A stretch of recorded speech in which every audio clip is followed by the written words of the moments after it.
Hello! I know I keep doing this, but I wrote this really shitty book and I got really annoyed about it, so I bumped the loop video back another month so that I could talk about this one first. So, The Usurper in question is called A Court of Honey and Ash by Shannon Mayer and Kelly St. Clair. And as far as I can tell, it is not part of the books written by Sarah J. Maas, where it's like a Court of X and Y fairy books. It was published on March 27th of 2021, and may be the most recently published book that I have ever or will ever review on this channel. I don't know if I've made it clear by my tone, but I did not care for this book one bit. And there's one very simple reason why. All of the characters, but especially our protagonist, are deeply unpleasant to read about. It's narrated in the first person, and she's an edgy 13-year-old who thinks sarcasm and sex jokes are the same thing as having a personality, but Calic, the main character, is allegedly a 24-year-old woman. So a lot of the narration is like obviously sarcastic quip followed by, oh wait, and then an explanation of the sarcasm, in case we didn't follow along with her wit. And look, speaking as a joyless, sarcastic bitch, you can't do it all the time. Sarcasm has a serious case of diminishing returns, and if you do it too often, you become a negative Nancy and no one wants to come to your slumber party. The other characters don't fare much better, unfortunately. The love interest is probably the worst, but we'll get there when we get there. So, without further ado, the book opens at the beginning of the final test for Calic and her... Well, they are all explicitly not her friends, so classmates? They're all in Underhill, which is like the fairy realm where fairies come from, and they're training to be like the fairy marines or whatever. Anyway, the first part of the test is for them to hold a downward dog for an unspecified amount of time, long enough that it's physically painful for them at least, and Calic is like, fuck me, this sucks, and one of the other guys is like, you're in a good position for it, and that is what passes for humor in this book. Seriously, 90% of the jokes in this book are sex jokes because sex is one of the 3 things that these characters think about. The other 2 things are food and being racist. So a horn blows and the test starts. The first test is killing a 3-headed dragon, which Calic mostly does by herself. I guess it's implied that the others help, but I don't know what they were supposedly doing. The real test is collecting coins from a treasure chest, and Calic teams up with 2 other people who were in the same orphanage as her growing up, one of whom disappears from the story entirely after this chapter, so I've forgotten his name.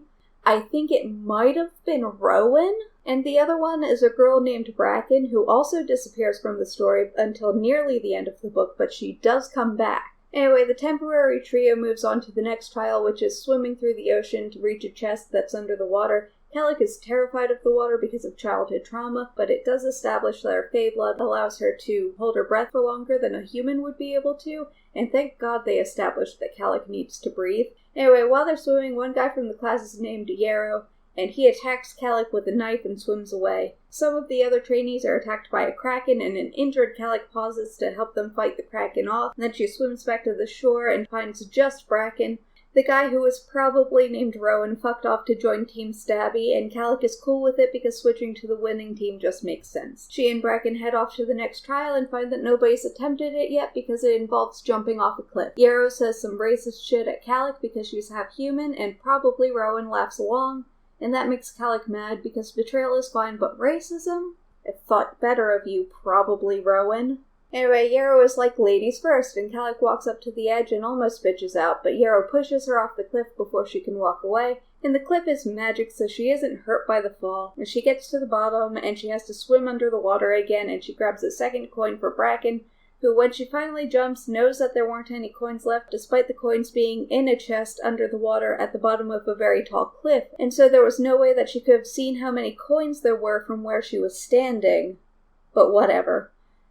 Calic gives Bracken her spare coin, and Bracken is over the moon because that means she'll be able to be trained as, like, a merchant or a tradesperson. Fae Society has a kind of caste system, and the Fae with human blood are sent to Underhill to earn their place in the higher caste. Since Calic got all 3 coins, she's considered an elite and gets her very own house and a stipend. It's very exciting for her. They all gather up for the graduation ceremony, where the Oracle makes them swear an oath to serve their king, and cuts Calic's hand with a dagger and stabs the ground with it, and then an earthquake happens. humans. Calic and 50 of her closest acquaintances are all like, what the fuck, because they were all suddenly transported to Earth. They all just kind of shrug and walk to the nearest log cabin and stay the night. While they're there, a couple of humans come into the cabin, and all of the Fae pretend that they're not Fae because these humans don't like Fae. The humans were also hunting Bigfoot, which is also real, and the humans say that there were at least 10 big feet. At this point in the book, they reveal that it's actually an alternate history book, where after World War II, the Fae all came out to humanity and were forced to live basically in reservations. The one Calic and her friends are from is on Unimak Island, and is apparently a popular tourist destination.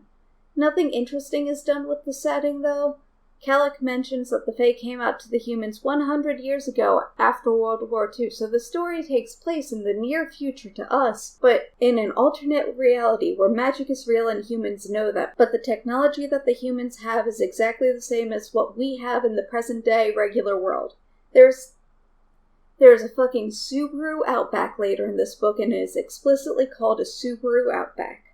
You're telling me that there is literally magic that literal fairies can use, and people are still using internal combustion engines to drive their Subaru Outbacks. Half the fun of these sorts of settings is seeing how things would be changed by the introduction of magic. Are the people studying it, like scientists?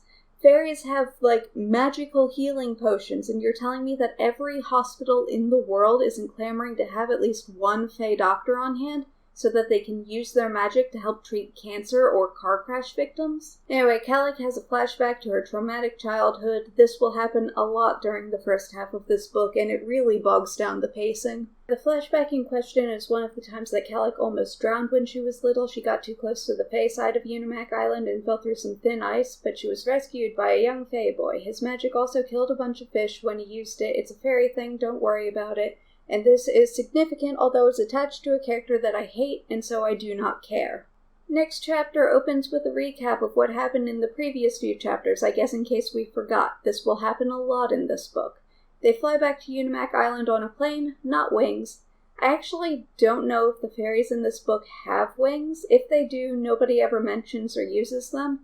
I think the Fae might be closer to elves than fairies. They're basically just tall humans with magic powers and longer lifespans. Time for another flashback, this time to a different time Calic almost drowned as a child. Calic and her mother sneak close to the Fae border so they can watch the solstice celebration. During the celebration, Calic gets into the line. I should point out that at this point in the timeline, Calic is about 5 years old. Just keep that in mind going forward. Anyway, while they're doing the celebrating, the king does a big magic thing, and his magic resonates with Calic in a weird way that he and his queen notice, but nobody actually talks about. Calic gets into the line of children who want to give the queen flowers, and when it's Calic's turn, the queen trips her and uses her magic to move the railing of the bridge that they're standing on out of the way. So Calic falls into the river and has to be rescued a second time by the same boy from the last flashback. Once they land, the guy who trained Calic, whose name is Bress, walks over and hands her her new assigned house, and also asks her what happened because he saw the oracle stab the dagger into the ground and he's suspicious, and Calic lies and says that the oracle cut her own hand as well before stabbing into the ground, and Bress doesn't believe her, but he decides to let it go. Calic starts to head out and sees her best friend Hyacinth running over with a sign that says "Welcome Ho," and I hope you thought that joke was funny because it's going to get a lot of play over the next couple of chapters. It was supposed to say "Welcome Home," but the sign got damaged without Hyacinth noticing. Hyacinth was Calic's only real friend in the orphanage. She got stuck there after her parents decided to do an arson on the building with her inside it. They were executed, and Hyacinth has a burn scar on her face from the fire. But the two things that you really need to know about Hyacinth is that she's a good cook and also has big boobs. One or both of these two traits will come up every time she is on screen for the rest of the book. Calic heads to her new house, which is way closer to the castle than she wanted it to be, and drops her stuff off before going to visit her mom's grave. It's apparently a 30-mile jog from where Calic lives, but she doesn't mind it because she's part Fae and running 30 miles in 2 hours is no big deal to her. Calic heads to her new house, which is way closer to the castle than she wanted it to be, and drops her stuff off before going to visit her mom's grave. It's apparently a 30-mile jog from where Calic lives, but she doesn't mind it because she's part Fae and running 30 miles in 2 hours is no big deal to her. I don't know if I've mentioned this in a video before, but usually when I do one of these book reviews, I read a book once, and if I have things I want to say about it, or jokes I want to make, I'll decide to make it a video. That's when I read through it a second time to make sure that I have things in the right order and see if there are any things that I missed the first time through that make more sense now that I've seen the ending. And while I was going through this book for the second time, I had to take a break at the scene because I remembered what was coming and I needed time to prepare to go through that again. The love interest in this book, I hate him so much that I could not tell you what his name actually is. They call him Lanny a couple of times. I only ever call him Shitty Boyfriend because, well, you'll see. Kellic has a flashback to the time that she got really drunk and embarrassed herself in front of Shitty Boyfriend. She was drunk and he was rude and was like, "Go away, orphan," and that's the cute nickname he has for her. "You're not wanted here, orphan." She went to kiss him but was too drunk and missed and kissed him on the eye instead, and it was really embarrassing for everyone involved. Back to the present, the Unseelie Queen tasks Shitty Boyfriend with finding out everything he can about what happened to Underhill and leaves.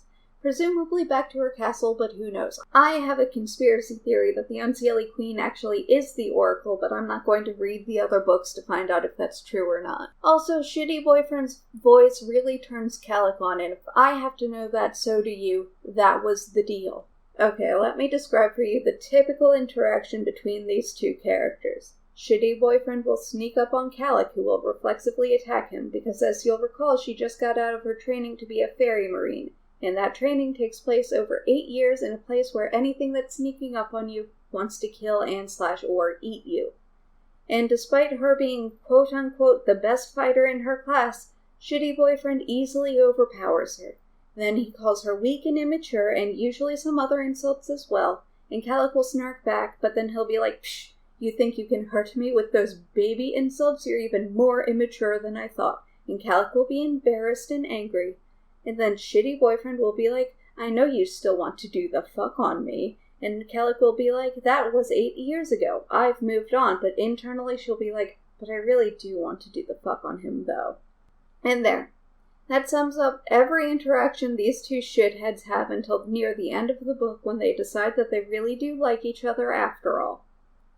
Spoilers, I guess. Okay, clearly what the writers were going for was like a kinda sexy arguing sort of thing, like they're fighting, but they're also flirting. But they completely missed the mark with these two. Normally that kind of thing only works because the two characters involved actually do like each other, or at least respect each other and have boundaries to how far they'll go with their insults. Or at the very least, aren't going at it all of the time. Sometimes they even say or do nice things to each other to show that they really do care, but that's not present with this couple. Shitty Boyfriend just comes up and says a bunch of really mean stuff to Kellic, and Kellic sometimes ineffectually goes, "Nuh-uh, I'm not those things you said," and Shitty Boyfriend goes, "Yes you are, and you also want to fuck me," and leaves. Anyway, in this particular instance, Shitty Boyfriend comes over to mock Kellic for the eye kiss, which happened 8 years ago for her and 4 years ago for him, because time runs differently in Underhill. And he also tries to interrogate her about what happened at Underhill because he knows she was there when it happened, and she goes, "Go away, you're not wanted," and then pats herself on the back in the narration for, quote, using his own words against him, and he follows her all the way to her mother's grave. There's another flashback where Kellic remembers the time she woke up and found her mom dead, and wandered to the Fae side of the border where Shitty Boyfriend found her and walked her to the orphanage, and she lived there for the next 10 years. The next day, Kellic is in her house and gets a knock on the door. She answers it, and it's a delivery that she wasn't expecting. It's a fancy dress for the ball, and Kellic thinks that it was probably sent to her by her father. I don't remember when it was revealed exactly, but Kellic is the bastard daughter of the king, and his wife, the queen, fucking hates Kellic. The narration mentions that whenever she was around the queen would use her magic to make her trip or have some kind of accident to embarrass herself, but I can't imagine that they ran into each other very often, given that one of them was the literal queen, and the other one lived in an orphanage miles away from the castle. Kellic also gets her first paycheck. It's 10 gold coins. I don't know what the exchange rate is, but I assume it's a decent chunk of change. Kellic seems excited about it anyway. The coins will be mentioned once more and then promptly forgotten forever, but a lot of time is dedicated to Kellic being excited about the coins and finding somewhere to hide the coins, because fairies don't have banks, I guess. Anyway, there's going to be a ball, and at the ball, Kellic will be expected to announce her chosen vocation. But Calic doesn't know what vocation she wants to pick, so instead she gets ready for the ball and decides to wear her boots under her dress, figuring it's long enough that no one will notice anyway. She goes to the castle where she meets up with the other graduates and realizes that the only two who graduated with elite status were herself and Yarrow. During the ceremony, Yarrow says something rude, and Calic immediately turns it into a "you're bad at sex" joke in front of the king, but he's cool with it and probably thinks it's funny. Calic announces that she wants to be the bodyguard of a Fae ambassador, and Yarrow makes a big show about how he's going to be the king's bodyguard one day, but he'll accept a castle guard position to start. While they're all eating, Hyacinth, who works at the castle kitchens because she's a good cook, has big boobs and comes over to say hello to Calic. They can't talk long because Hyacinth is working, and Calic notices Bress whispering with the queen. Calic assumes that they're discussing Bress's suspicions about Calic's involvement in the destruction of Underhill and makes a break for it. She goes into the kitchens to ask Hyacinth what the fastest way out the castle is, and Hyacinth trades clothes with Calic because she is ride or die. She also has big boobs.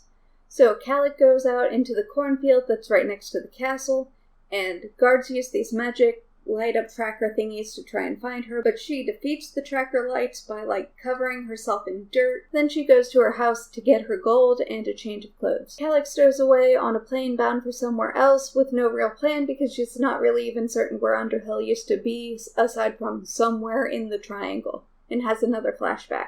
This time it's to when she was 10, and shitty boyfriend got sorted into the Unseelie court and came to say goodbye.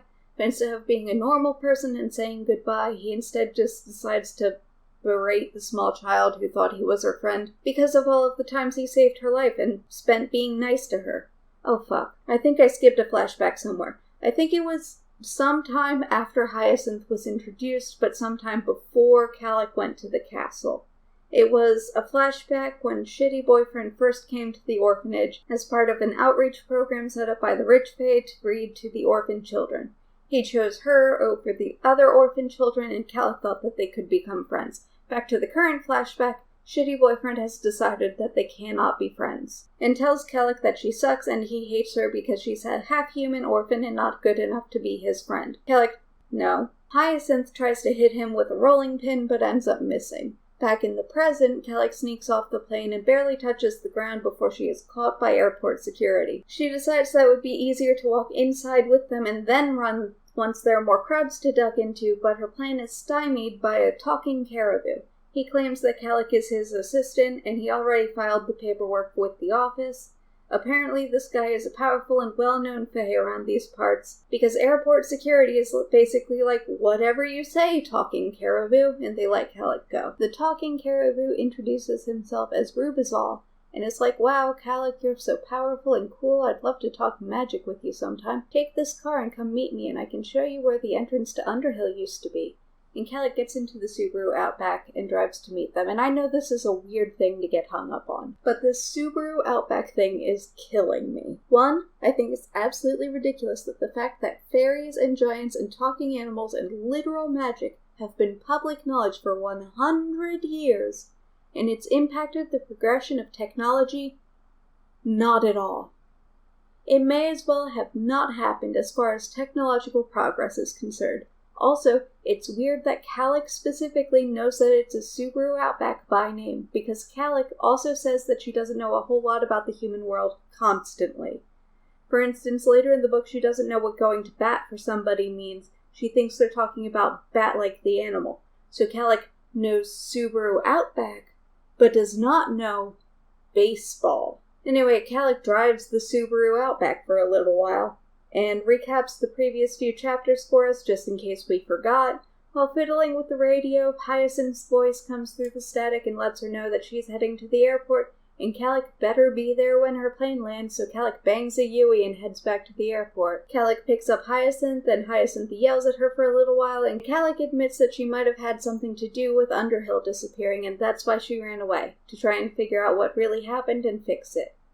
They drive to the town where they're supposed to meet Rubizal, and Calic feels like she's being watched. She goes into the bar and sees that Hyacinth is already swarmed by guys because she has large boobs, you see. Calic then gets fucking hammered on ogre beer. The next day, Calic wakes up with a massive hangover, and Hyacinth lets her know that Rubizal is a literal giant like the fee-fi-fo-fum kind, and he rescheduled the meeting for the afternoon at an area near a coal mine.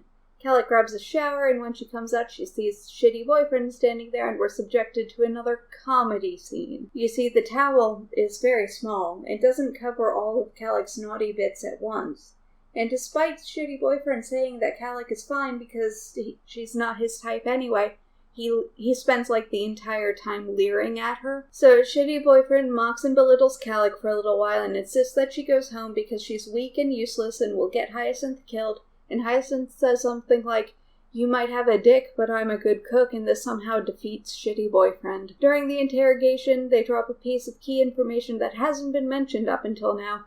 Fae who go without entering Underhill for too long go into a frenzy and become extremely violent and unpredictable. Calic wonders if something hasn't been wrong with Underhill for a long time now and suggests that maybe Hyacinth's parents did what they did because they went manic from lack of Underhill. And the whole going manic thing feels like it should have been established way sooner. I know it says that it happens on the back of the book, so I assumed that it would be like at the forefront of Calic's mind after Underhill got destroyed. It sounds like it would be a really pressing problem that a lot more people would be worried about, like, right away. But it's not even mentioned until a third of the way through the book.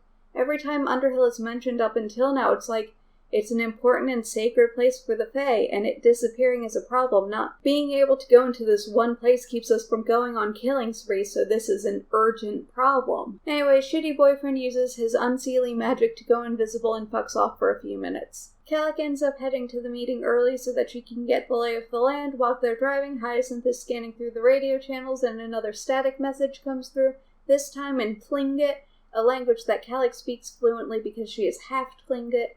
And the voices on the radio tell her something along the lines of the spirits will help her defeat the children of the moon or something. Hyacinth asks Calic if she understood any of that, and for some reason Calic lies and says that she didn't. Once they get there, Calic notices that nobody is at the mine despite it being during business hours. She manages to spot a straggler and uses her magic to charm him into telling her what's going on. There was an evacuation order given because giants are headed their way. Calic is then attacked by giants, and Shitty Boyfriend turns up and is like, literally how? I left you alone for 5 minutes. And Calic points out that they're probably in a frenzy, and they fight but don't kill the giants until Rubizal shows up and calms the attacking giants down by playing them a magic song on his harp. Rubizal then tells Shitty Boyfriend to fuck all the way off, which makes him my favorite character in this book, and invites Calic to go on a walk with him. He offers to help her get settled in the triangle and help her discover more about her magic, and Calic is like, yes to the magic lessons, maybe to everything else, and Rubizal is like, cool, here's my friend, he'll take you to my house where you can stay as a guest until you make your decision. And his friend turns out to be a person who is mentioned once, but only in passing. His name is Drake, and his whole deal is that he was training at Underhill in Calic's class, but ended up getting his hand chopped off and kicked out after he stole a healing potion. Drake and Calic head back to the car where Hyacinth is waiting, and Drake informs Calic that it was Yarrow who stole the healing potion, and Yarrow framed Drake, and Calic is like, cool, Yarrow literally tried to murder me during training, so I also hate him. And they bond over their mutual enemy. Once they get back to the car, Calic introduces Hyacinth as her sister, and Drake spends the entire car ride to Rubizal's house looking at Hyacinth's very large boobs. Also, when these two meet, there was a bit of a narration that was like, she tried not to look at his stump while he tried not to look at her burns, and I don't know why. But I know in my bones that this was setting up these two being paired off by the end of the series. Calic is surprised by the news that they're going to Rubizal's house, despite them having a conversation about doing just that not 5 minutes ago. And once they get there, it's a very nice mansion, where half of it is made for Rubizal-sized people, and the other half is made for people-sized people. And Hyacinth is very excited about how nice the kitchens probably are, and says, if it has marble countertops, I'll have an orgasm right here, which is, 1, a very weird sentiment, and 2, the weirdest possible way to phrase that weird sentiment. Like, a lot of the dialogue in this book approximates human speech but isn't quite there, which I guess makes sense since none of the principal characters are humans, but I feel like it's probably just bad writing. Cut to the next day, Calic spiked Drake's drink off-screen and managed to get the location of the entrance to Underhill out of him. It might have been interesting to see that happen, but I guess that would have cut into the time that was budgeted for flashbacks. An extremely hungover Drake insists on accompanying Calic, and she reluctantly agrees.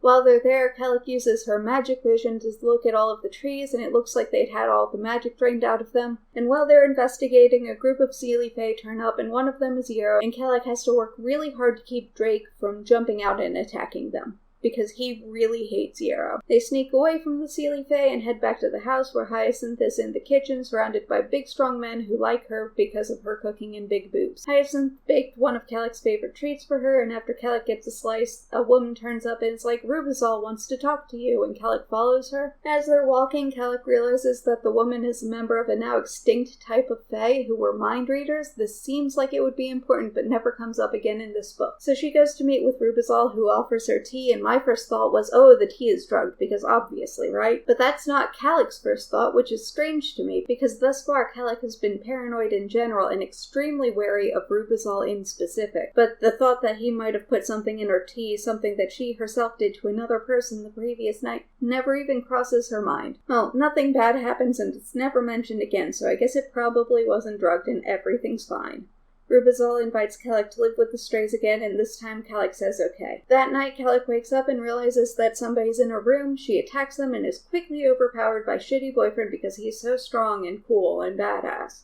While they're wrestling, their magics do a weird thing where Shitty Boyfriend is able to read her mind and realizes that she was the one who supposedly destroyed Underhill. Shitty Boyfriend then proceeds to blackmail Kellic, informing her that both the Seelie and Unseelie courts are gunning for the strays because of the Underhill situation, and he wants her to become his informant in exchange for not immediately turning her in. As he leaves, Kellic notices a bird on her windowsill, and Rubizal invites Kellic to join him in his study. Kellic immediately lets Rubizal know what's up about her being blackmailed and asks him to help her pick what information to pass along. Then they do a magic lesson, and Rubizal gets in a dig at the state of the education system, which I can definitely get behind. Anyway, it turns out that Kellic's naturally adept at dispelling illusions, and her blood, which carries her magic, destroyed the illusion that was Underhill, because the real Underhill has been gone for years, and the Seelie King and Queen have been covering it up with a super powerful illusion. So the Underhill being gone situation is still urgent, but not capital U urgent, because it's been at least a decade since Underhill disappeared for real, and there have only been a few isolated incidents of people going manic, so few that nobody thought to connect them until Kellic brought up the possibility that they're related to Underhill. Rubizal has basically assigned Kellic to train the strays to fight. Kellic stops by the kitchen first to chat with Hyacinth, who has big boobs and cooked a bunch of tarts. Kellic steals the tarts for bribery purposes and heads out to train her new troops. And while she's heading out, she runs into Drake, and she gives him warning that she isn't going to go easy on any of the strays, especially not him, but doesn't, let him know why. Namely, the impending attack from the Seelie and Unseeling courts. They get to the other strays, and Kellic goes full drill sergeant, like, "Alright, maggot, smash this ice and keep going until I tell you to stop." Actually, she wants it done in a 30 by 30 foot square, but whatever. While she's standing back and watching, she notices one recruit that looks promising. He has a hood covering his face though, so Kellic doesn't know who he might be, but it's obviously Shitty Boyfriend. One of the recruits gets uppity because he doesn't like the fact that Kellic is an outsider, and especially doesn't like the fact that she's a woman. He is also fat, as Kellic insists on reminding us. Kellic kicks his ass, and the other troops tell him to stop being a butthole and help smash the ice, but he storms off instead. The group, sans fat guy, finish their task, and Kellic rewards them all with a warm fire and the tarts that Hyacinth baked. While they're warming up, Kellic realizes that the mystery guy is actually Shitty Boyfriend, is like, oh shit, but lies about how they know each other. Kellic always goes on and on about what a shitty liar she is, but she also lies constantly, and that's something that I see a lot in these types of stories. The main female protagonist is always like, I'm such a bad liar and I hate doing it, but then they spend the rest of the book lying to everybody and getting away with it with zero effort. Shitty Boyfriend never believes her lies though, but that's only because the authors have decided that he's better than her at everything. So Kellic heads back to the house after the training session, and Shitty Boyfriend comes over and is surprised that she's annoyed with him for showing up because blackmailing her wasn't enough. He had to actively infiltrate her group as well. I don't remember what exactly they talk about. My notes say Shitty Boyfriend is difficult and wanders off, so I imagine it's nothing like plot significant. Then Drake comes over and they flirt a bit, and Kellic kisses him, and Drake instantly pops a boner. That is not a joke, that is literally what happens in this book. Kellic then abandons Drake to go warn Rubizal that Shitty Boyfriend has infiltrated their group, but Rubizal already knew that and is chill about it. Kellic thinks about how Drake is probably jerking it. Again, this is not a joke, this is what happens in this book. Then Rubizal is like, so we're all going to a secret hiding place because the Sealy Courts have named the date that they're going to come by and wipe us all out, and I would rather not be there when that happens. While they're packing, Hyacinth whines about having to walk the whole way and not being able to pack up all of her things into one bag, and Drake pops by to be like, actually no, we've got a wagon. We all like you specifically too much to risk upsetting you by making you walk. Because Hyacinth's third important character trait is that she is able to instantly and with zero effort win the heart of any man she meets because she is a good cook and has large boobs. Moving on to them about to leave, the cart is being pulled by two big horses with like 6 wings, and because Hyacinth's third important character trait is that she is able to instantly and with zero effort win the heart of any man she meets because she is a good cook and has large boobs. Moving on to them about to leave, the cart is being pulled by two big horses with like 6 wings, and for those of you who don't know, a Kelpie is a creature from Scottish folklore that is a water spirit. It's usually depicted as these big, beautiful black stallions with like backwards hooves. Although they are said to be able to take human form as well, their goal is to lure you out into the water where they can drown you. So, what the fuck is a land Kelpie? That's nothing. Before they set off, Calic informs all of her trainees that they will be running the entire way, and the trainees hate it because they just finished breaking up that big chunk of ice for her. But Calic is like, it's a race, try and catch me, and Hyacinth tells them that if anyone actually manages to catch Calic, she'll give them an innuendo. Calic runs up a hill, but like, real good, and later when they meet back up, Drake is surprised by how good she ran up the hill. So I guess it's supposed to be some sort of Calic-specific magic, but I don't actually know. Calic makes it to the camp first and announces herself as part of Rubizal's group. A bunch of other people from other groups are already there, and Calic calls them Wild Fae. And I don't know what makes a Wild Fae different from a regular Fae.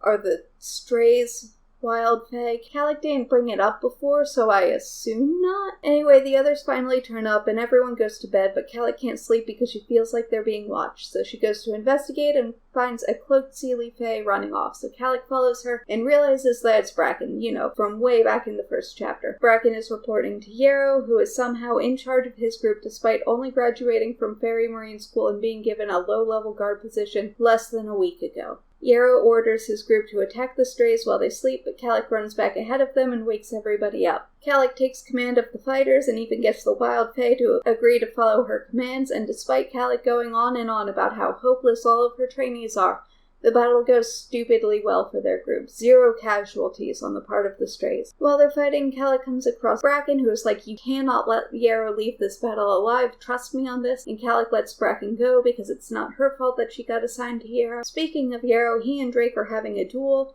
and Drake loses basically instantly. Yarrow tries to cut off his good hand, but Calic manages to parry the blow and save Drake, but Drake gets knocked out and Calic kicks Yarrow's ass and disarms him. And Calic, one of the good guys, decides not to kill an unarmed prisoner after the fighting is done. Rubizal basically says, now go home and think about what you've done, and lets Yarrow go. The book skips forward a couple days and Calic talks to Rubizal at dinner because she has concerns. Rubizal uses his magic to either teleport them back to his study at the house or creates an illusion of that same room. Calic doesn't know which it was, and so neither do we. Anyway, Calic's first concern is that she hasn't seen Shitty Boyfriend since before they left, and that worries her in the same way that, when you see a spider in your room and you go to grab a cup to catch it, but when you come back it's gone? It's that kind of worry.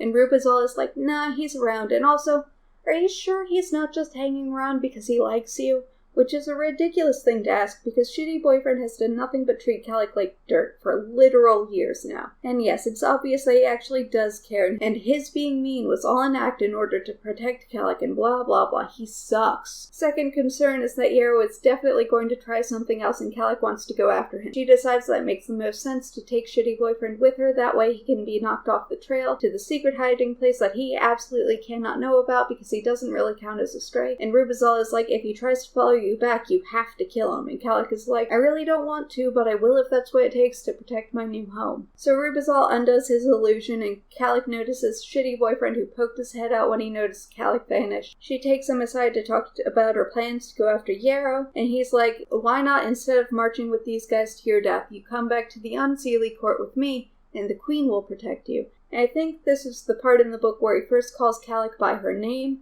I think I mentioned it before, but Shitty Boyfriend exclusively calls Calic Orphan, and you know what? This is one of my favorite tropes. A character who only calls another character by a nickname but busts out the real name to show how serious things are. One of my favorites. Inject that shit directly into my veins.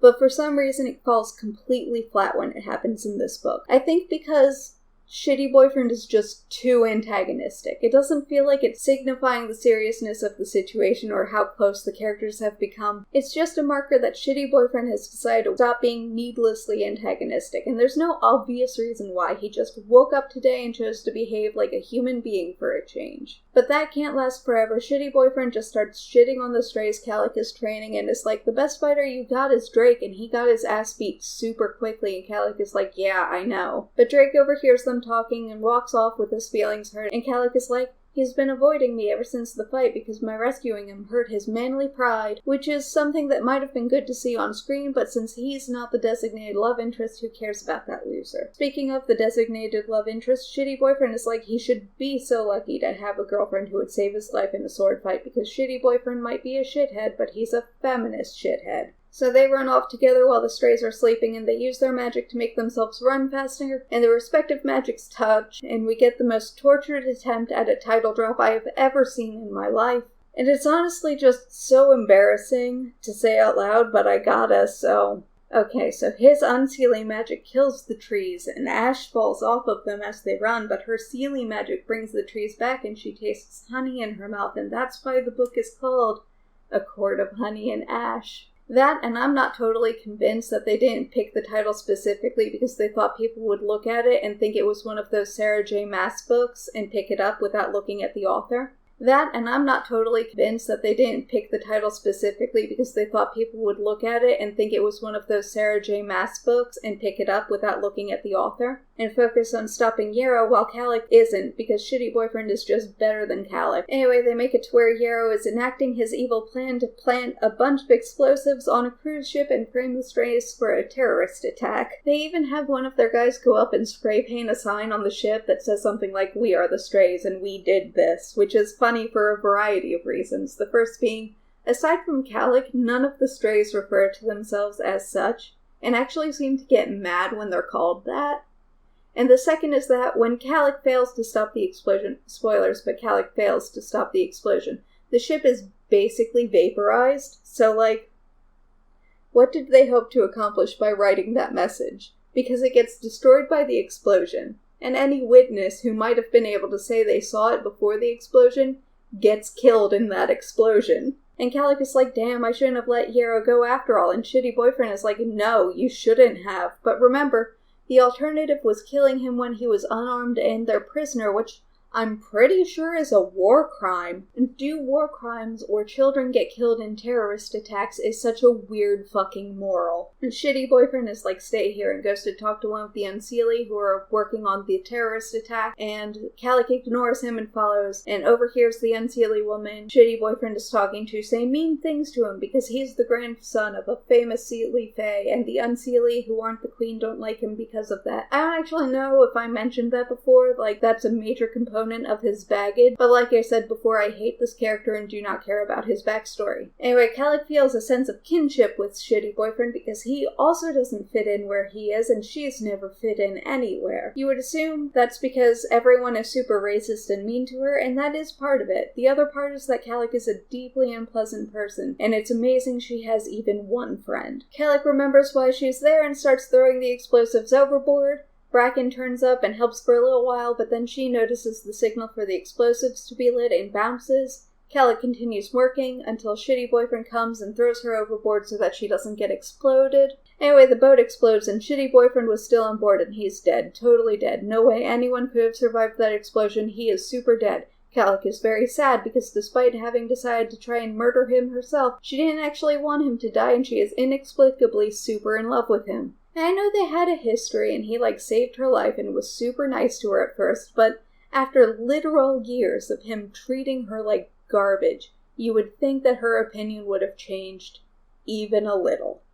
But no, the authors have decided that they're in love, so no matter how badly he treats Calic, she will always love him. So Calic notices Yarrow and goes to kill him. Also in the remains of the ship, Calic notices a children's toy just to really hammer home the fact that Yarrow murdered many, many human civilians in order to start a war between the Sealy Court and the Strays, even though the war was already coming and he knew that. Yarrow has 2 of his buddies with him, and Calic incapacitates Yarrow basically instantly, and his buddies get distracted by thoughts of betrayal mid-fight. So they stop trying to kill Calic, who is an active threat, and instead turn on Yarrow, who is not that, which is just bad strategy on their parts, but it doesn't matter because Calic stabs them both to death. During the fight, Calic keeps noticing a creature getting closer and closer, and that creature turns out to be a Bigfoot, and she's like, "All yours, big guy," and lets the Bigfoot kill and eat Yarrow while she wanders off. Calic makes it back to the scene of the explosion and sees shitty boyfriend sitting on the coast, and they finally do a smooch. But while they're doing the smooch, somebody pulls them apart, and Calic gets overtaken by the power of horny and fights everyone and even kills a dude. But then she snaps out of it and is like, "Oh no, what have I done? I killed an innocent." And then the Unseelie who are with them are like, "We gotta execute her now. That's the law." Shitty boyfriend is like, "I'll do it, give us some privacy," and the Unseelie are all like, "That's not suspicious at all," and leave him to it. And Calic assumes he's actually gonna do it, but he can't because he just loves her so much. So he says that she needs to find the heart of Underhill because Underhill is alive and sentient, and Calic is like, "That doesn't actually help me any, but thanks." Then she remembers the message that came through the static about how the spirits will guide her on the solstice and the night of the full moon, both of which are today. So Calic takes a nap while she's asleep. She has a dream about when her mom was still alive and telling her to thank the spirits for their gifts, in this case an animal they hunted. And can I just... Okay, so I'm not Tlingit, and I know very little about them and their culture. In fact, I have never even heard the word Tlingit until I read this book, so I can't say for certain. But everything to do with the Tlingit people in this book feels super appropriative to me. Like, the writers call them by name, but I could not pick out a single thing about the Tlingit people in this book that isn't just the pop culture idea of what native people are like. They use all of the parts of the animals they hunt and revere the spirits and nature without any, beliefs or legends that are specific to this group of people. Anyway, Calic is like, "The fact that I dreamed about that isn't a coincidence," and the moon lights a path through the forest for her. So she thanks the spirits and starts running, and there's a ghost on the path that leads the way, so Calic follows her, but then she gets caught, like, immediately and shot with a crossbow bolt that she doesn't realize right away is covered in a sedative, but it is. And she keeps on trucking, and then she hears werewolves behind her, and one of them catches her, and both she and the werewolf are struck by lightning, and she manages to get away and keep running after being struck by lightning. And the ghost guide is like, "Underhill saved you because she wants you to succeed, so I guess it's going to be important in a later book that Underhill uses she, her pronouns." Anyway, Calic keeps running and almost makes it to the entrance of Underhill for real this time, but the sedative knocks her out like 5 feet from the door and she gets captured. When she wakes up, shitty boyfriend is explaining to one of the Unseelie why they can't just kill her and reveals that he's known all along who Calic's father is, and that's why he's taking her to the Unseelie queen. And this hurts Calic's feelings because I think that she thinks that shitty boyfriend was only ever nice to her because her dad told him to be. But then Bress walks up and he's like, "Actually, no. I'm taking her back to the Sealy Court and you can't stop me because of the laws that say you can't." And shitty boyfriend is like, "Shit, you right," and hands her over. So Bress takes Calic back to Unimac but doesn't let her clean up any, so she's just covered in sweat and mud and gore for the entire journey back. And Bress reveals that he knew all along that the Underhill they trained at was an illusion. And they take Calic before the king, who scolds Bress for not letting Calic wash up because he is not planning on using her as a scapegoat at all, and instead announces that she's to be treated with all the respect in the world. So they take her to her new room in the castle and they give her a bath and a pretty dress, and Hyacinth isn't here but her boobs are still big. Then Calic is led to the ballroom where her father formally claims her as his child and names her as his heir,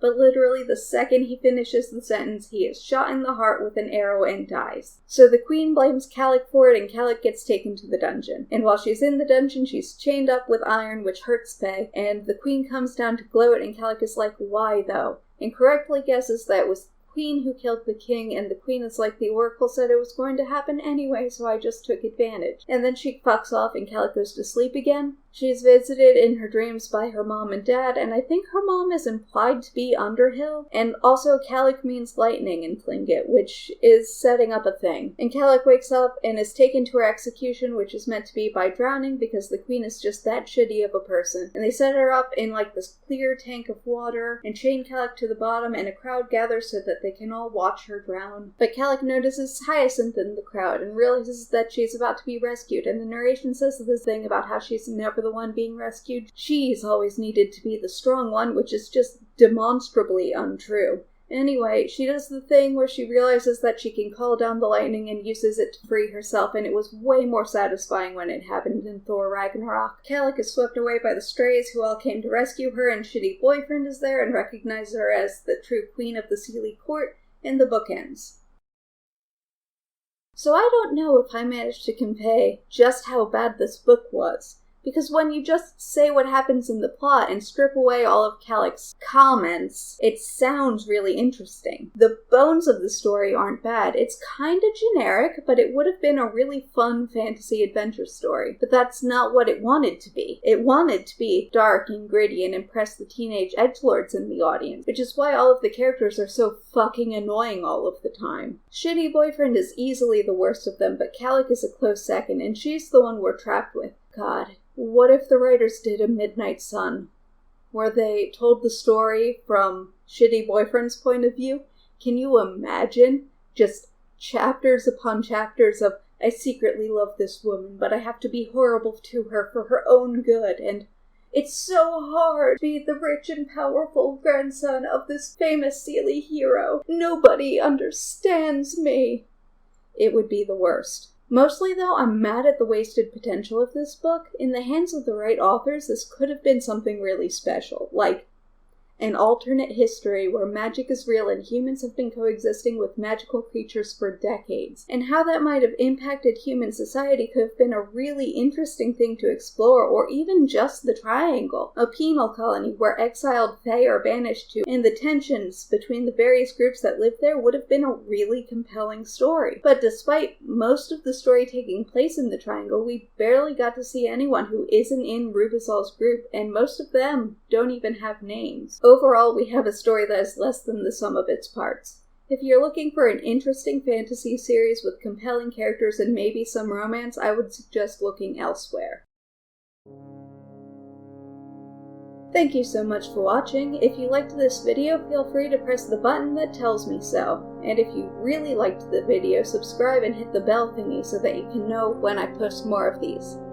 And if you really like these videos, I have a patreon.com/interg where you'll be able to see these videos before anybody else, as well as bonus videos every month. Speaking of, thank you so much to my patrons. And that's everything. Okay, bye!